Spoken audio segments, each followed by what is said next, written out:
Hi guys, Jimmy with Jimmy's Auto and Firearms. Today I've got a little Glock 43X Texas edition to show you. The Texas edition kind of piqued my curiosity or my interest, shall we say. I am a native Texan, a native Dallasite, and a member of the Sons of the Republic of Texas. Now that means that my ancestors were here during the Texas Revolution, when Texas became a nation. My great-great-grandfather, Nathaniel Austin, actually served in the Texas military and was one of a handful of survivors of the Battle of Goliad. So the Texas edition I kind of got my interest. So here we're going to do a little unboxing and show you. Well, I'm going to show you the label first.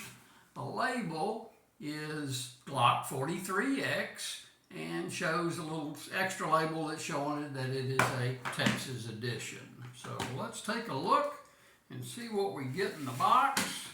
And I'm going to get up close and personal with you. Now first off, I'm going to remove the magazine, show you there's nothing in it, and that the gun is completely unloaded and safe.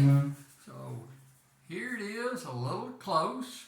This is a Glock 43X, which is a 9mm, and the magazines hold 10 rounds. So on this side, you've got the Alamo on this side of the firearm, and on this side of the firearm, you've got the seal of the great state of Texas. So good looking little gun. It comes with 2 magazines and a speed loader. So you get the gun, 2 magazines, a speed loader, and then all the books, papers, and locks, etc. So that's a quick look and first impression. It's a high quality Cerakote for the great state of Texas. So I hope you enjoyed this video. Give me a like, give me a thumbs up. Hey, if y'all have got any comments or there's anything you'd like to know, I'm not an expert by any stretch of the imagination, but I'll certainly try to answer your questions. Give me a thumbs up, give me a like, hit that subscribe button. We're trying to grow the channel. So until next time, we'll see you then.